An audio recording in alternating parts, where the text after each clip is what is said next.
All right. I don't know Good if I can do this morning. show right now because our buddy Ida's at work, but he's listening. As long as he's listening, we could do this show because I can't do this show if he's not watching. Hell We yeah. need that man. All right, guys. As the title shows today, At one man. lesser known Bigfoot legends in the U.S. and around the world. Right? I got like 4 different kind of videos on different Bigfoots. Now, even though the title says lesser known, doesn't mean it's lesser known to you. Different people know different Bigfoots at a different level. Okay? I'm sure all these Bigfoots that we're talking about today, Connor knows all of them equally. But some of us might not know some of these, and one of these might not necessarily be a Bigfoot in a story. But I gotta ask Connor about what if. What if? So I have actually a what if Bigfoot into the story. So we're just gonna start right off. We're gonna start with the YEREN Chinese Bigfoot. So Here we go. All around the world, there are similar documented reports of a giant ape-like creature that walks upright on 2 massive legs. We've all heard the stories in books, movies, TVs, and popular media. Hey guys, Mike here, and hope you're all doing well. In North America, this creature goes by the name of Bigfoot or Sasquatch. But in China, there is an animal that goes by the name of YEREN or wild men. Now, over the years, there's been a lot of interest by Chinese scientists from high-level institutions studying potential YEREN evidence. And I myself came about this creature while I was researching my upcoming novel, Gigantopithecus. There is a remote corner in the Hubei province of China called Shennongjia. Now, it's a nature preserve that covers some 1,900 square miles, and the area itself is categorized as having rugged and remote 10,000 tall-foot mountains and deep valleys. It is this area that is considered to be a prime area for such a creature to inhabit, and it is also where a majority of the YEREN sightings have come from. Many of the people that have claimed to see a YEREN have cited that they have seen an animal that strangely has human characteristics, with one individual back in 1994 claiming that he captured a juvenile YEREN only to let it go when he saw its eyes fill with tears. Now, it's important to note that tears are unique to humans, and primates do not have the ability to do this. So what does a YEREN look like? Good question. In one particular encounter, the creature was described as having reddish-brown fur and stood more than 6 feet in height and had the ability to leave a footprint that was more than 18 inches in length. That definitely is a large animal. Just on the print alone, that would be very huge. Now, there are some that believe that the YEREN might actually be the extinct Gigantopithecus. For me personally, this is how I encountered it, and I will continue to do research on it as it's become a really cool new creature that I've learned about. There are many that still believe that the YEREN could be hiding, just waiting to be discovered in that vast and remote Shennongjia Reserve. Let us know what you think on this topic, and thanks as always for watching, you guys. All right, now we're not going to talk about the word. Gigantopithecus. I got a video for that one. Actually got a video because I want to ask Connor about that one. But Connor, the YEREN Chinese Bigfoot, what you know of it? I mean, what is also like the main difference between what you know of American Bigfoot versus the YEREN? Yeah, a lot of the stories are more monkey-like, but that one catching a juvenile and it had tear ducts is super interesting because, like I said, human hybrids or humans are the only ones that have that ability. So I don't think those are related to the Gigantopithecus. But they have always talked about these deep caves in China and how there's like 21 million people living in caves. Imagine the other caves, the other labyrinths that have been undiscovered that the YEREN are living in. But it's the pretty much Chinese wild man. I definitely think there's links to the Great Wall of China. Of course, we saw the movie with Matt Damon with like dragons and stuff. But more of a natural approach might just be the division between the two lands of people. But yeah, it's very interesting. And YEREN is how we say it here from the West. But it's very interesting to hear a person from their native tongue say even YEREN. It's like YEREN or something. It's very interesting. And even how we say it normally with the right way is butchering it. But very interesting story. But honestly, that one was the most interesting I've ever heard with the capture of the youngin. And now I'm going to I'm gonna run with that idea with the tear ducts because I never actually put that together. I never really heard. I never even thought about, could they cry? Could they not cry? Not, is crying only really belong to humans in a way. Is that so? I never really thought of that. So that's interesting. It is, man. God, I mean, seriously, what would you, you see a youngie Bigfoot, and say you are camping, you're a hunter, you have your weapon, you're afraid, and then you see like a baby Bigfoot and it's actually crying. Wow, that would just be so. What would you think? Like, damn. That never dawned upon me that they couldn't cry. They didn't have tear ducts. I never even thought of that. Yeah. So I guess when dogs are, like messing out right in here, it's not them crying, it's just gunk. No, that's a gut problem actually. When you see that in the dog's eyes, they have a problem with their stomach, that means, and that's the only way their body could allow it to it's like a warning sign basically when you see the gunk in the dog's eyes or a cat's eyes. It's a bad stomach issue. Makes sense because when cats do get sick and dogs, but cats, when they get sick, they get all that stuff right in their face. Makes sense. That's the only way to get the toxins out. Right. Yeah. Interesting. Now you mentioned in the video about this other thing that it might be, and I got a small video of that, and I want to ask Connor. I saw a video on that, like, instinct. What if it's not extinct? What if that's what we're seeing in 100,000 years? By now, it not changed, but more shape of a human in a way. And what we're talking about is, I'm not even going to pronounce the word, but why did blah blah blah go extinct? Not even going to attempt. Gigantopithecus. There you go. I'm not going to try to say that. You will. Here we go. Did Gigantopithecus go extinct?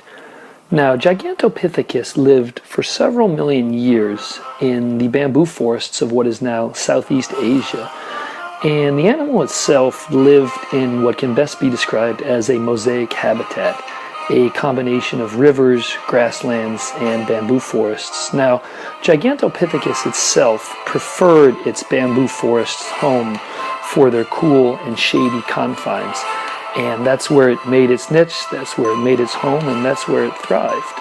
And everything was going well for the animal until about 100,000 years ago. Something changed that forever changed the history of Gigantopithecus.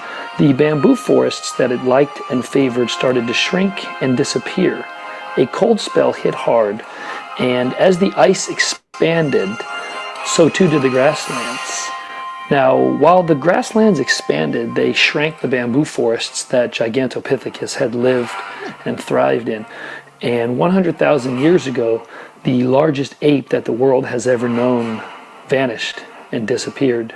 And all we're left with today are a few jaw fragments and teeth. Now, Gigantopithecus lived for as long as it did by being a specialist. But in the end, it was this specialized lifestyle and habits that left it vulnerable to an ever-changing world. Let us know what you guys thought of this video, and we look forward to seeing you guys in the next video. So if I'm to understand right, when the bamboo forest started to get less, they became less. I guess what I'm hearing, because they have, if I heard right, they have I actually have a full 5-minute video of it. Actually, I put it on Reddit. So I got a longer documentary video of this character, people, but it's on my Reddit page. I should have got, maybe I'll find the link to it. But so 100,000 years. So I mean, first of all, Connor, I never really knew they had any kind of evidence, but what kind of evidence do they have to know these things exist and they're 100,000 years? You know about the evidence? Yeah, they just have little pieces of jawbone and like fragments of teeth, and then they were able to reconstruct the whole like skull and then jaw configuration. And I've actually seen it up close. Robert Robinson is huge on like the skunk ape and Gigantopithecus connection. So he walks around with it at conferences, and I think it's phenomenal. I definitely think there's a link between these giant creatures. And then, always in my head, I'm like, Gigantopithecus ape. I don't think they could be able to, mate with a human being. But then you go back to the ancient times, and you watch like a movie like Jungle Book that, shines light and the Gigantopithecus, or it might be Mowgli, but one of those old stories, that the Gigantopithecus is like the king of the jungle, is the boss of an old fallen temple, and he can actually speak. So I think maybe there was some kind of connection or bridge back in the ancient times, and maybe, but I'm not big on Gigantopithecus being Bigfoot right now. It might be some kind of descendant with a human hybrid, but same thing. The modern ones have tear ducts. They can cry. They can mate with other humans. They can speak. Modern apes can't. So again, either there was a huge change in these creatures over time, or a bridge, or some kind of hybridization. But it's very interesting. But I don't think it's a direct link, but there could be something to it. Jeff I Meldrum don't also think they were all the way extinct either. And I put the link page to my Reddit where I got a longer 5-minute little documentary. You guys want? I mean, it's If just they were around for so long, why didn't these giant apes make it to 2,000 mandibles? so if you guys want to learn a little bit more in the chat, just jump over to the Reddit page, and I got a full 5-6 minute. It gives you a little bit more information. But can they exist? Even though that might not be Bigfoot, do you think maybe they still exist, and they're maybe hiding out in the caves below? Because if they did exist, do we really know that they're gone? I mean, we're having a hard time to get I don't want to use the word captured, but capturing a Bigfoot as it is now, because they're there, but they hide out good in the woods. If these things are like that, maybe these things are like that, and they're harder to find. Jeff Meldrum has an awesome reproduction of the Gigantopithecus full-length skeleton in his office. He started with a partial jawbone fragment and some teeth, and from that he was able to reconstruct the skull and then the entire body. He was actually aggravated when they created and presented it to him in his office, because he couldn't believe the actual size of the thing. He thought they made it too big. But then he came to realize that it was the actual size of this actual animal. It was gigantic.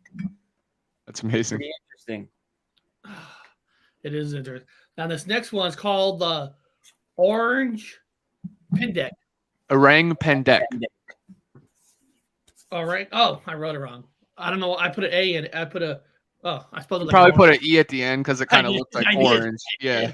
I want to know where they get these names from. They're like, I know. Who comes up with these names? I know, right? But we got it. I know it's a bipedal primate. I know it walks like us. But what is it? Is it a relic hominid? Is it a type of orangutan, for example, that's evolved to walk like a man? I think it'd be one of the most significant discoveries since the moon landing. This is Adam Davies, a cryptozoologist on a mission to prove that we don't know everything that's out there. And I travel all over the world looking for unknown species. So from the Congo jungle looking for potential dinosaurs, to mountains looking for the Yeti in Nepal, to here in California. You guys hear that? Looking for dinosaurs. So when somebody says, why did Eric put a dinosaur in the second one? Because there's actually people out there looking for dinosaurs. So there are jungle people looking for dinosaurs. Just wanted to give that little shout out. California looking for the Hodgie monster. And I try and find credible scientific evidence that these creatures exist. As intriguing as they are, there's one creature that has had a hold on Adam for years. No, not King Kong. It's much, much smaller. What's so fascinating about the Orang Pendek is the mystery of exactly what it is. People have been talking about the existence of the Orang Pendek right back as far as Marco Polo. The Orang Pendek is often described as being about 5 foot to 5.5 feet tall. It's a small bipedal primate. It's described as having a large torso with the physiology of a chimpanzee. It ranges in colour from dark hair on its back to a lighter honey-coloured. It's an omnivorous, opportunistic feeder. So what I mean by that is that it snacks as it moves through the forest. But what really strikes people are 2 particular things. First of all, the human-like face, and most particularly, the fact that it walks like a man. Adam knows this thanks to this massive collection of footprint castings. What's unique about this? Well, it's very different to, say, a human foot or an orang foot. Humans and orangutans, for example, have very long toes in contrast to the short toes of this creature. The big toe is divergent. That's away from the main body of the foot. In fact, this particular cast has actual leaf prints on it. To keep a grip on this orang reality, he's tried to travel in their footsteps. I've been on expeditions and investigations to Indonesia some 8 times now. I've not personally seen one. I've been very close to one. I was with 4 people in the jungle and we heard a rustling noise in the jungle, and 2 of us split one way and 2 of us split the other. And the 2 guys that were there, they actually saw it. They described how the orang pendek had pushed itself up against the tree and its eyes were like that, moving away. First of all, it tried to camouflage itself against the tree, and then as they were looking at it, it shot off very quickly. Still, that's not enough for the skeptics. I can understand that people might be skeptical about this. You can be skeptical. I am not presenting hypotheses without tangible scientific evidence. It's important that we have critical analysis. And he's getting closer.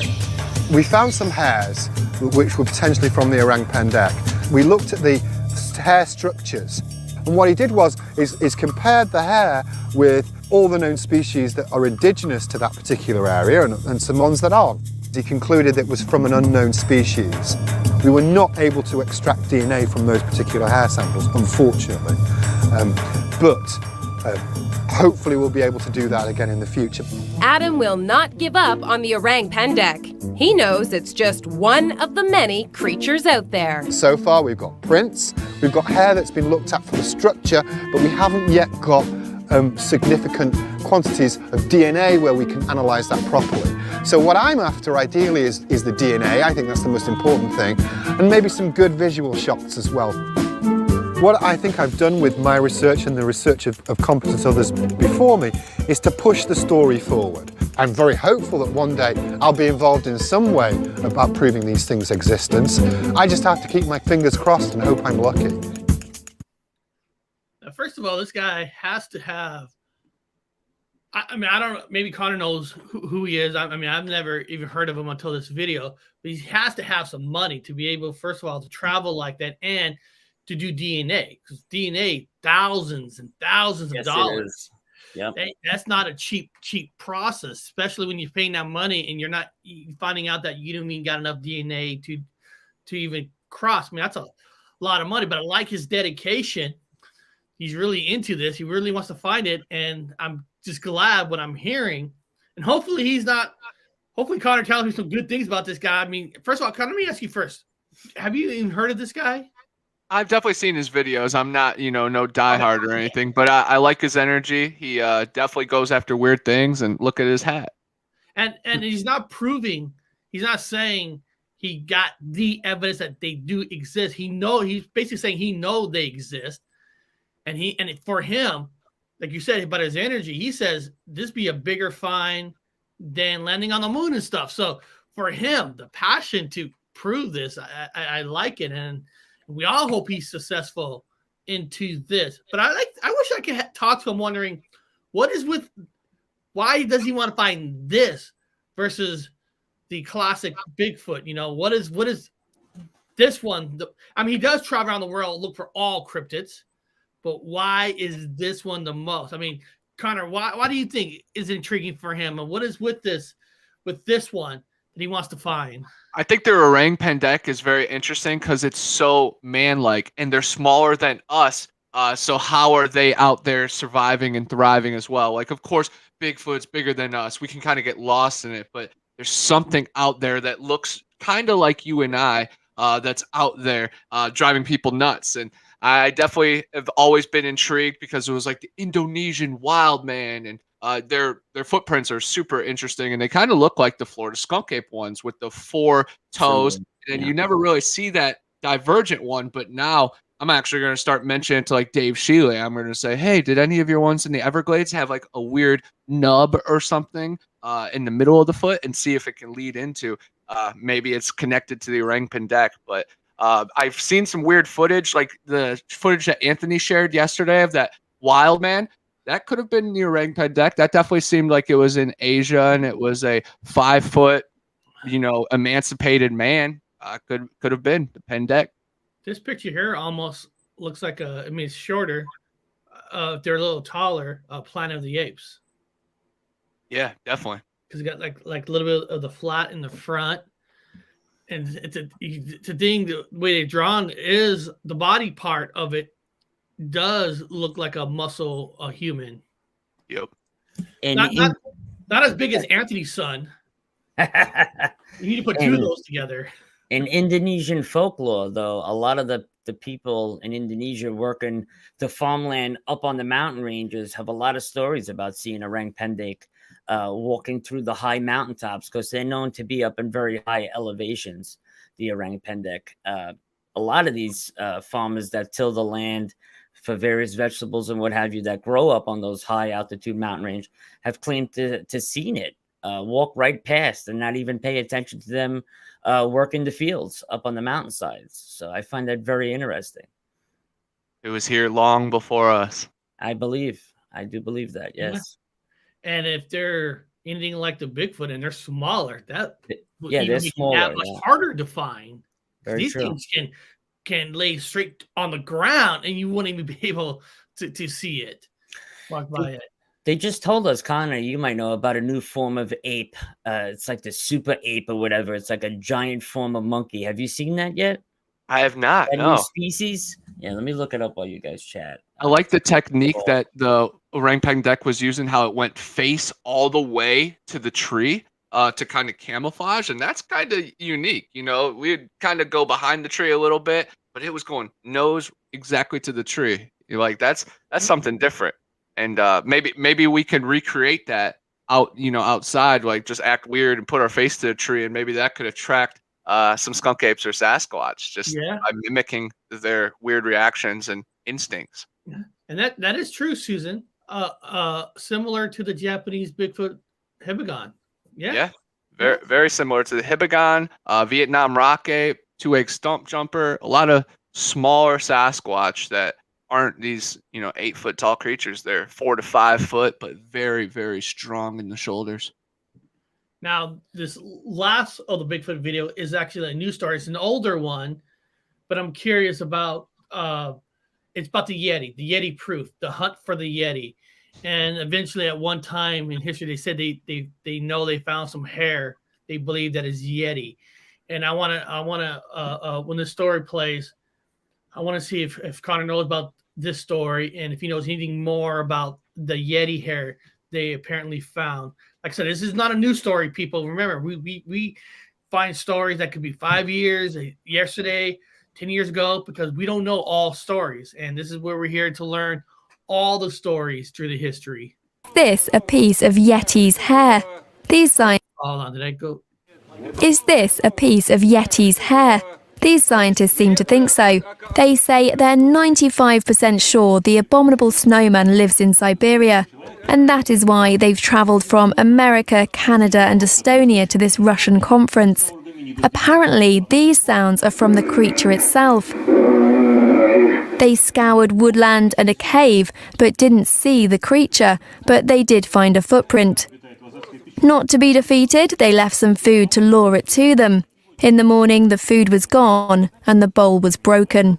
So no sightings so far, but a hair, a broken bowl, some noises, and a rather large footprint.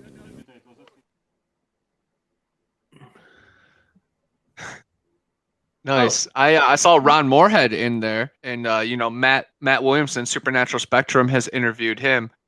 So we have some kind of Kevin Bacon connection to that. Connor, it's called the Billy Ape. The Billy Ape. Have you seen that yet?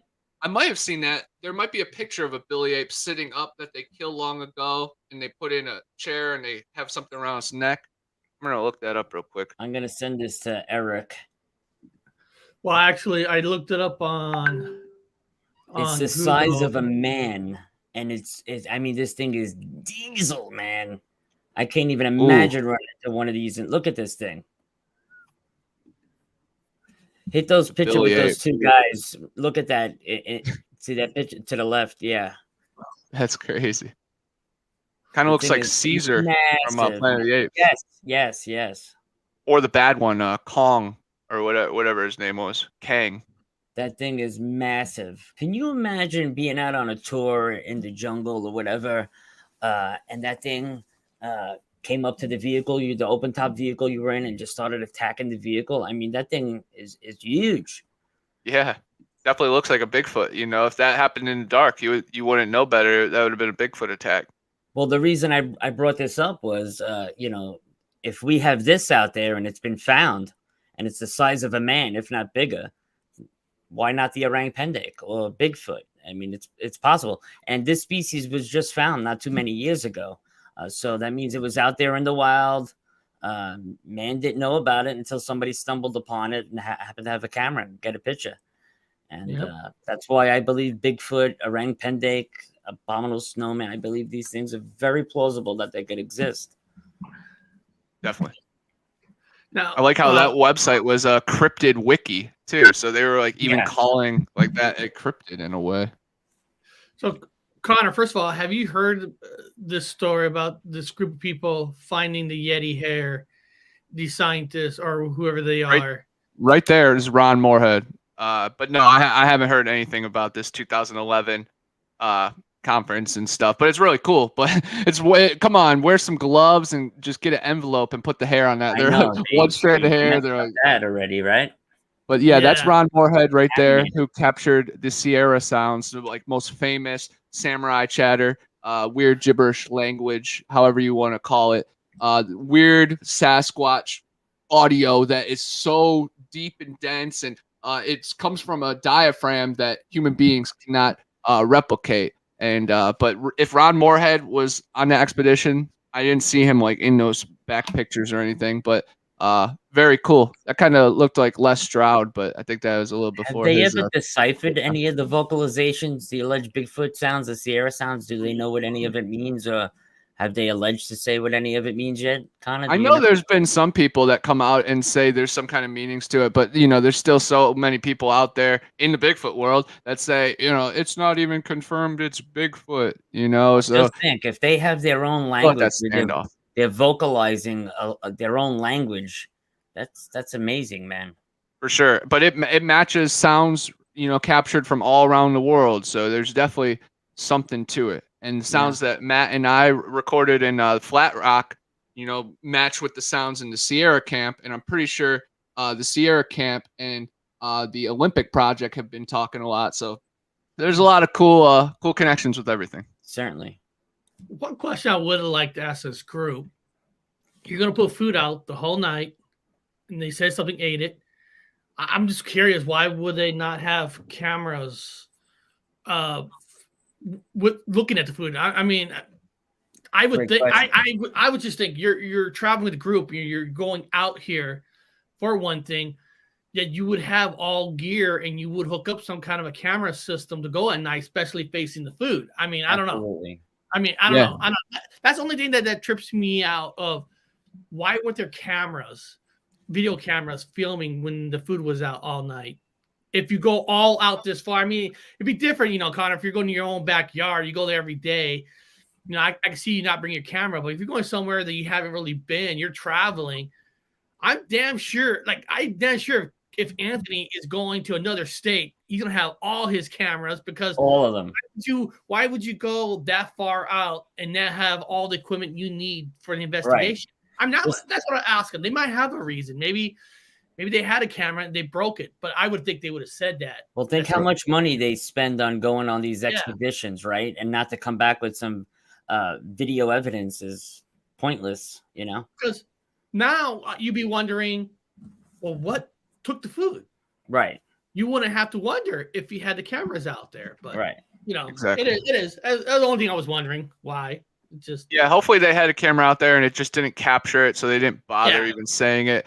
From the first look, you know how they showed a picture of the back side of it, it looked like they were about to have a camera, and I was like, oh, that's a pretty good setup. But yeah, what's the point of not having a camera? Because best case scenario, something took the food. Oh, we still have question marks. You know, what the heck was the point of that experiment? I So heard I'm they guessing believe they had to have some kind of thing to capture it, but probably, it was elusive. I heard they believe that certain species of Bigfoot can see the different spectrums of light, and they feel that can give off their position and location, that the Bigfoots are smart enough to know then that they're being watched. Yep. So especially infrared light spectrum, they believe that they can see in. So if that's the case, maybe that's why they didn't video it. Maybe they were looking for hair samples and DNA, because they put those little tack mats out for them to step on to get DNA samples and stuff. Maybe was the that's what they were going for. Like that. Yeah. And I wonder if Pictures don't prove nothing nowadays. The DNA is what the scientists want. Right. But I wonder if leaving out food would even work nowadays, unless the Bigfoot knows you live in that area. They know you're friendly, because like if you don't want deer in a certain spot, you want to get rid of hunters. You take a pee in that part of the woods, and the deer smell it and they won't go around there. I would think when humans touch food, our smell is on there, and a smart Bigfoot would smell a human touch on it, and they'd be like, I'm not going there. Trap. Right. It's going to be a trap. They're smarter than that. Unless they know you, because I've heard people giving them gifts. Right. They know you're friendly. But if you're not friendly, I wouldn't think they would go there. Not like Return of the Jedi when Chewbacca saw that dead cactus on a tree. He goes there and they all get captured. I think Bigfoot would be smarter than that. Eric, are you kind of familiar by a gentleman by the name of James Gillian? Have you ever heard of him? Heard the name. Okay, James Gillian is a ufologist. He's a UFO guy. But the property that he lives on is alleged that he's seen Bigfoot on this property multiple times. Now, this property, hundreds of people go there to film the mountain range where he lives, to see the strange lights and all the UFOs that fly over. And 9 times out of 10, there's more than 100 people on the property camping out. And I've heard stories where multiple witnesses have actually seen Bigfoot walking through the tree line on this property. So I'm just wondering, because anybody can make a reservation to go and stay on his property for free. It would be cool if we set something up to go out there and not only do the UFOs, but maybe we could do the cryptids as well, because this could be a prime location to kill 2 birds with 1 stone. Why would you not research it all? I mean, you're there Exactly.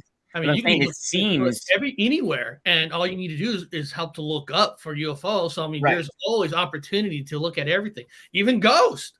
But being that this property is so pronounced to see both, and there's so many witnesses that are on the property at once that see it together, makes me want to go there and really check this property out. Do you know what state it's in? I believe California. Awesome. I like so Eric's the closest. You and I gotta. Shasta, if I'm not mistaken, I believe it's by Mount Shasta. Oh wow! So Brown Dwarf. You're looking at right, by Brown Dwarf, right? Yeah. Well, guys, I got only one video today for the paranormal because I wanted to play mostly Bigfoot, but there is one video. Let's check it out.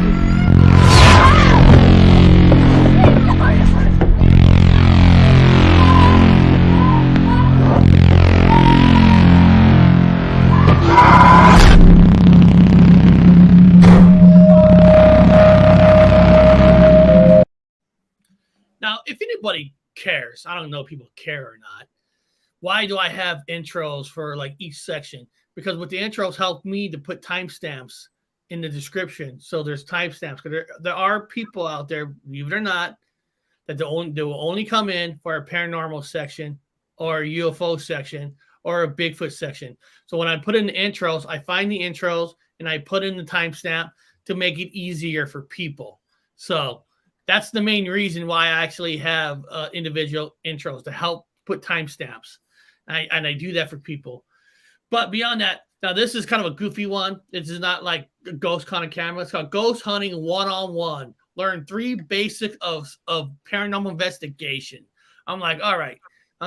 Teach me on how to do investigation. Here we go. These recordings from a recent ghost hunt at the Mardi Gras costume shop in Phoenix, Arizona may be evidence that ghosts do exist. Is there anybody here with us right now?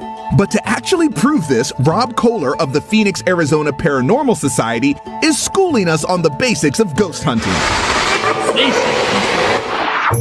First on the syllabus, be skeptical. Not every strange sound or bump in the night is a ghost. It might be the wind outside, it might be traffic. You may have had a burst of energy going through the house electrically, and that's one reason why we turn off all the lights. I didn't hear it. So you try to rule out everything that it isn't to try and figure out what it could be. Exactly. We typically are skeptical to start off and try to debunk everything, and that's where the equipment comes into play. Hello? And that essential ghost hunting equipment is number 2 on our list. You always want to have a K2 meter. And now this is what picks up the electromagnetic fields. It lights up and it makes noises. It's kind of like an alarm. Also known as What's perfect is we got Purgatory Paranormal New York just jumping in the chat. She could probably tell us, are these the essential tools you should have during an investigation? So please put in whatever you think that they haven't said here, what you need for investigation, and school us if these people are kind of saying it wrong for us. MF, ghost hunters believe changes in the magnetic field mean a ghost or spirit is nearby, indicated by the lights on the meter. Okay. Did you guys just hear that? They also use thermal cameras to capture images of the spirits. Is there 2? Looks like Hi, guys. Can you wave at us, please, Spirit? This gear is available on Amazon, ranging from about $50 to almost $200.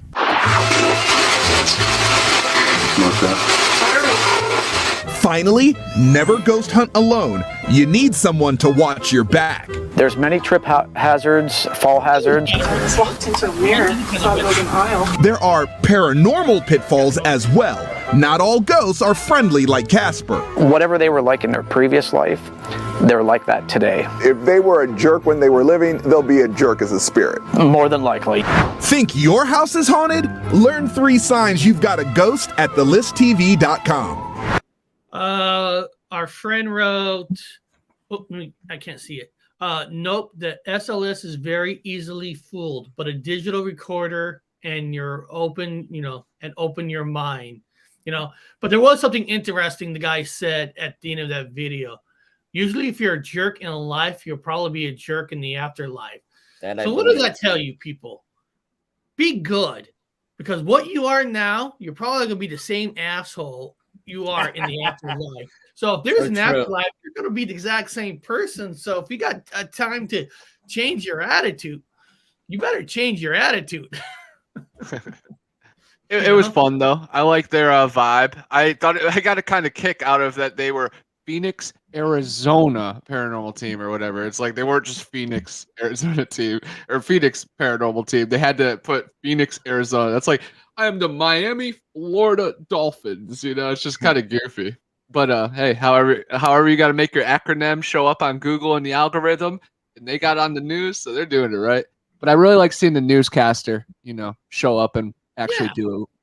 Yeah, walking around. I mean, the first thing the guy said, be skeptical. And of course, don't be so skeptical that you're going to shoot out everything, but you do got to recognize different sounds. You got to research, like if a door opens, why? Is there a window that's kind of open, like air pressure pushing it? There are stuff you do got to investigate, but there are people that are so skeptical that you guys know what I mean? They're just going to knock down whatever you say. So you do got to have an open mind, but it is a good question, right?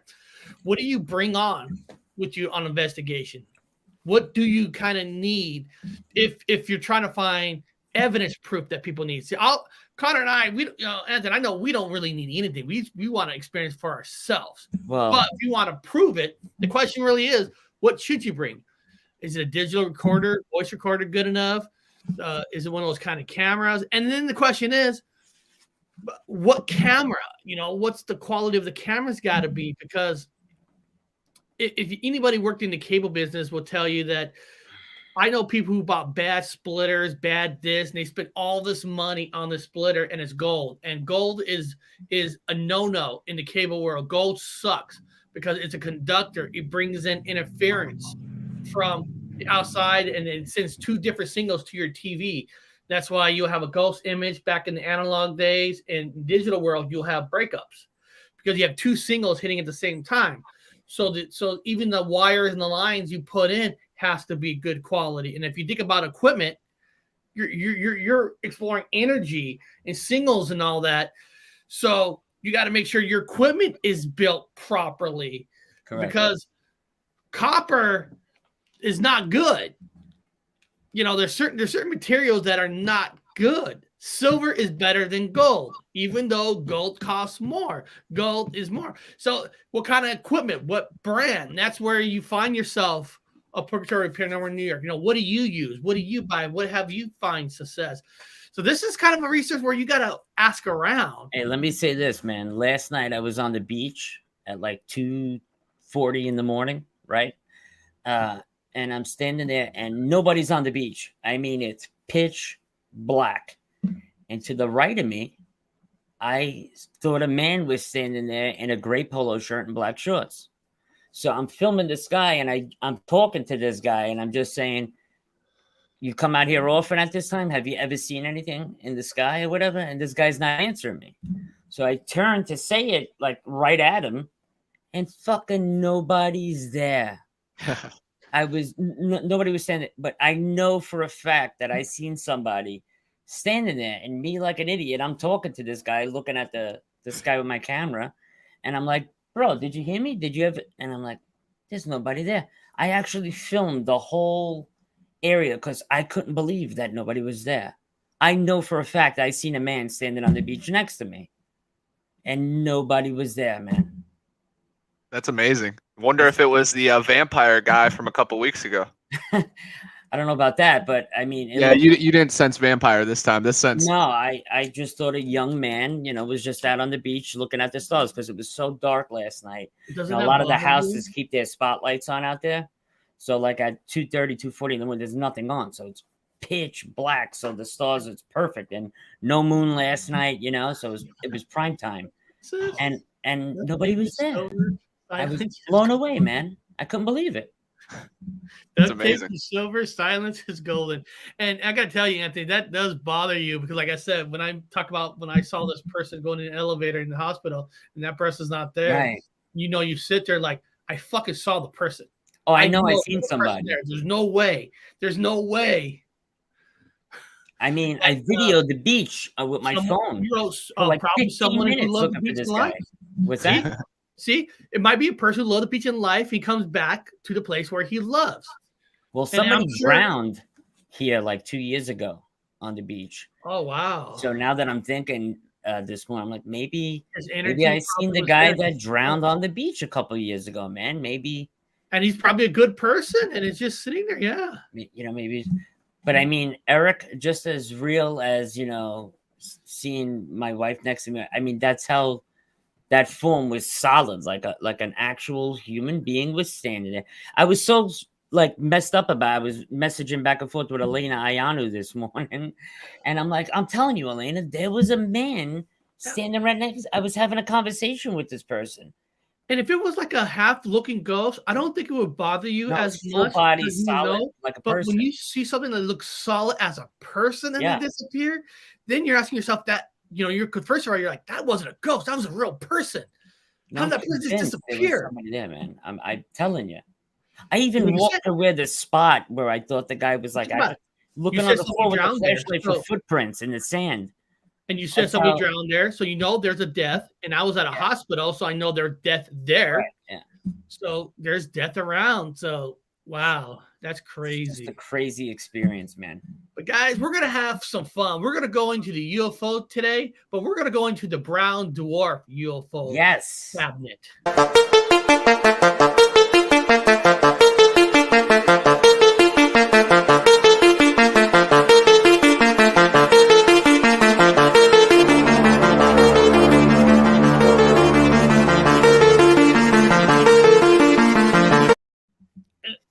Have to get Brown Dwarf to come on with us because Brown Dwarf's been with us in the chat forever. And he's going to everybody else's channel. And I'm thinking to myself, you know what? He's got to come to this channel too because Anthony's job on Anthony, we did a fantastic job on Unidentified S1's channel. He's awesome. He's also going to be on Chad Smith's channel next week on the 30th.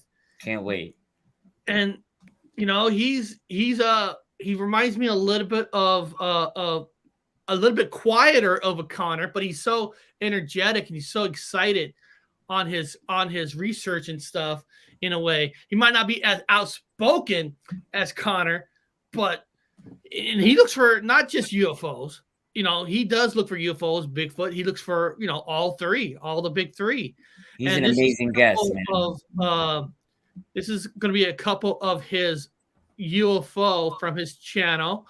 This first one I'm showing from his channel. If somebody in the chat put his link, and for whatever reason I accidentally X'd out a tab with his link on. I don't know why I did that, but I'll find it.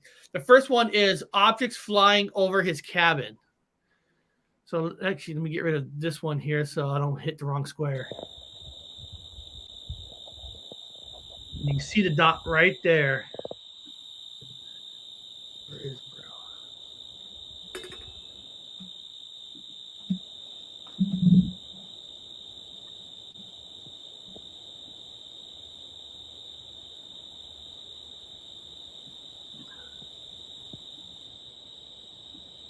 Kind of looks like the orbs that I film.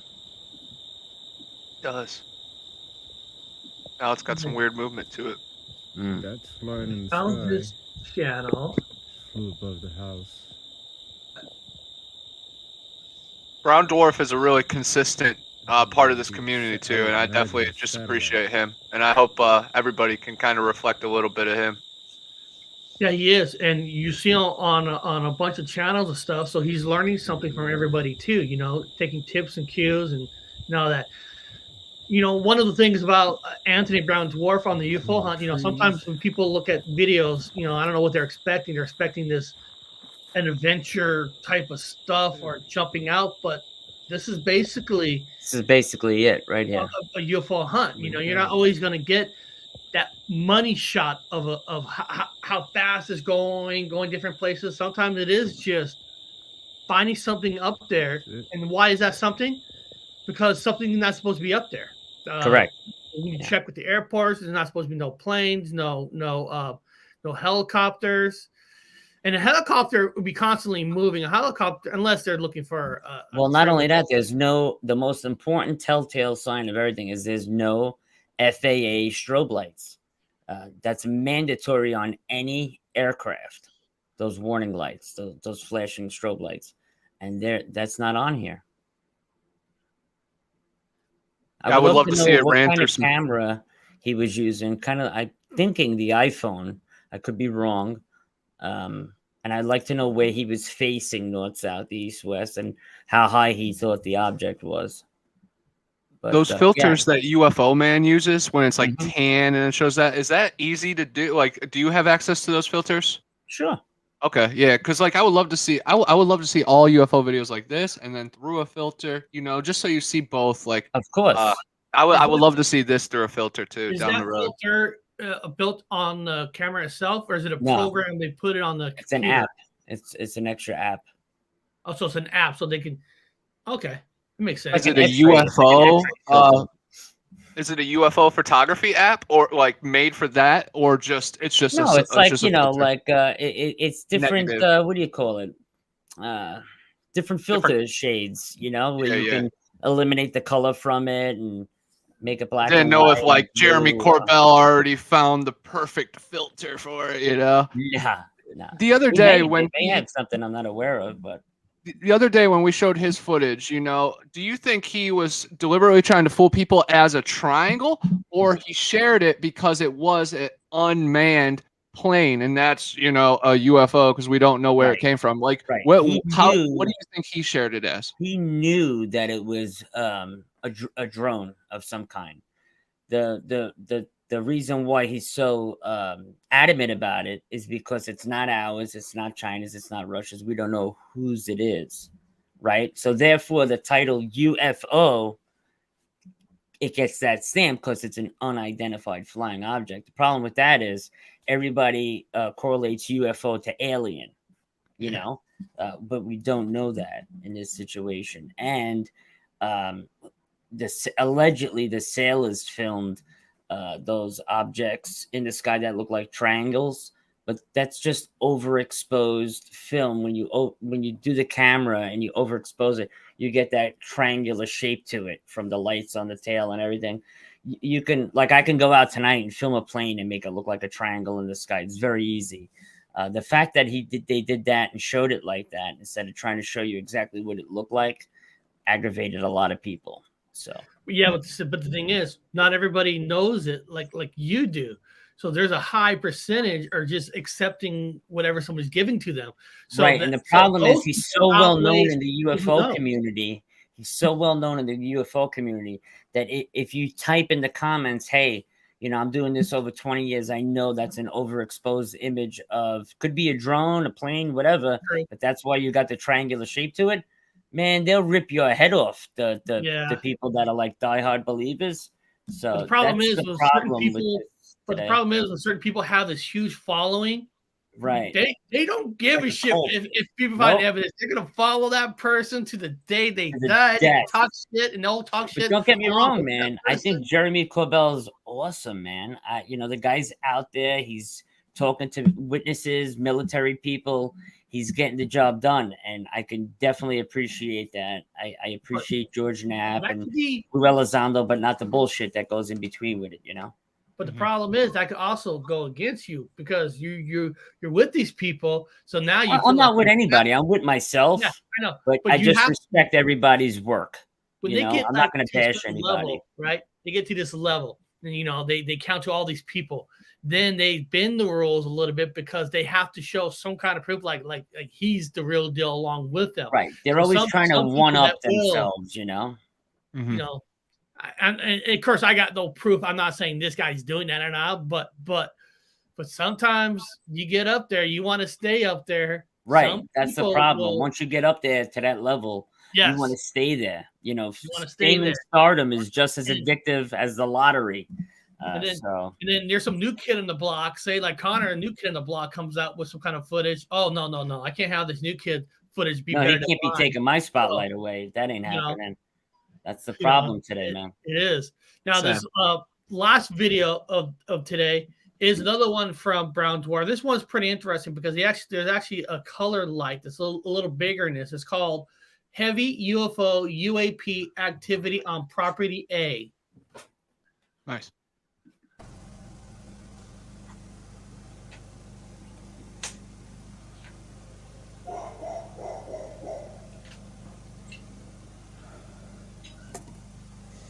Getting some crazy lights down the hill. I don't know what the hell that is. Dog's going off. The cat just almost jumped in front of the camera. Hopefully it won't get in the way.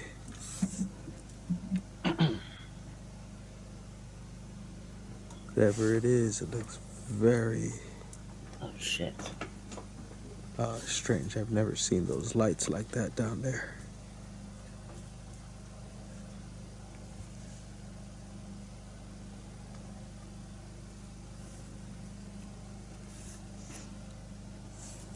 Kitty, get out of the way. Is what we're looking at an object in the sky? It looked like there was like kind of behind some trees. So yeah, like the low sky, maybe.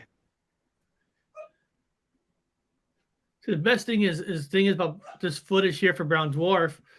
He knows this area. He knows that's not a normal light that's in this area. But what's weird, if you look at the solid light, you got the solid light, then you got a couple light dots on the right side of it that goes down. Oh God. Give me 1 second, that damn dog. Hold on. I like that David Martin said the UFOs could make them look like planes, and I definitely think that's possible too. I think it would be interesting to watch all the flight paths, you know, and keep track of that. And then if you see a plane in the sky that doesn't match that, that would be a UFO. I've seen the UFOs mimic the planes in the sky, where I thought that it's a plane. Then you look on the app and it's not a plane, and it's very confusing, man. Are the apps that easy to track? Like, especially where you are, it's such heavy traffic. Is it they got to be pretty spaced out so they don't crash into each other. Radar apps, satellite tracker, radar tracker, UAV tracker. I mean, they're spot on. Wow. Yeah. And I'm sure if anybody has questions, if you go to Brown Dwarf's video of that, he'll answer your question in his own comments and stuff. But like I said, what's so intriguing is just the amount of dots that's around the big color. You see 3 in the bottom, and you see 2 very close on the right, and one of us blinking.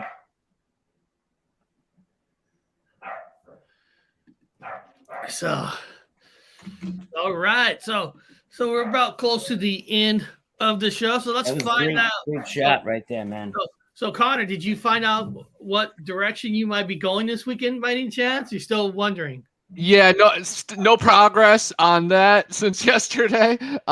Mitch and I had a nice wine tasting and brainstorming for a bunch of movies. So we had a nice day on the deck. It was awesome. Right where a location where he's had some strange like Bigfoot activity, and one of his neighbors saw a demon down the street, and I think that was like a red-eyed Bigfoot. So even when I'm out there, I'm like, oh man, I'm keeping one ear to Mitch and then the other ear to the forest. But today, hopefully, I kind of get my life in order. I'm gonna go see The Invitation, that new scary movie with like the forced marriage and secret society, crazy stuff. Cool. But then I'm gonna talk to Jack and Mitch and the sound guy Ethan, see if they want to link up this weekend, or if I'm gonna be leaving late tonight, tomorrow morning, like How far is midnight. New Orleans from you? 4 hours, so it's not bad. Yeah. Oh, wow. I don't know why That's I was not thinking far it's at a all, lot man. farther away. And it's not bad at all either, because I have so many stops just on the way. Because Mobile, Alabama, if I go to New Orleans, I'm stopping at Mobile at the Battleship. Then I'm going to go to Biloxi because that's going to be my headquarters at the Beau Rivage Casino. Because my phone cannot charge in the car or anywhere but a wall charger right now because I got it wet a couple weeks ago when I was looking for fossils. So I want to be filming. I want to be GPSing. So I got to have one safe place. And I know 2 years ago, I survived at the Beau Rivage without a room at the sports book. So I know I could do it again. And there's a beach right next to it that I can hang out at. So that's going to be my headquarters. And I'm going to hit up the Honey Island Swamp, which is right outside New Orleans, and then the French Quarter, of course. But I have a lot of stops even before New Orleans. So like 4 hours would be broken up 3 different times. So I'm super excited. That sounds great. That's awesome. And then this Sunday, you have a show coming up, right, Anthony? Oh, yeah. This Sunday, Flying Objects, a State Secret, will be on our show. We're going to show some UFO footage, and then we're going to discuss why the military and these private agencies like Skunk Works are hiding it from everybody. Why are they hiding the technology when we could be advancing our civilization with it? Very true. Interesting this Sunday. And there it is. I'll put that link in the chat. I mean, why would they want to share it? It's more stronger and viable. And yesterday I uploaded footage from the ISS that the Russians put up. And they're filming the ISS live in space. And you see all these UFOs flying around the foreground of the International Space Station. So if you haven't, please go check that out on my channel because it was really cool. I mean, really cool. I mean, granted, there's ice particles and debris in space, but these objects were like inches from the International Space Station. I don't think they would put that our only space station in a danger close situation with objects of this size that were passing it. I mean, there were some massive objects passing the space station. So go check that out. All right. So beyond that, people, please share this out. Tell people that this show is kind of moving into the morning like this. I know it's still kind of new for a lot of people, but I don't know. I kind of like the morning. Kind of makes the rest of my day even better. Yeah, so it's awesome. It is awesome. So beyond that, people, you guys all have a great weekend. Have a safe weekend. And always keep your ears open. And always keep looking up because you never know what you're going to find on the paranormal highway.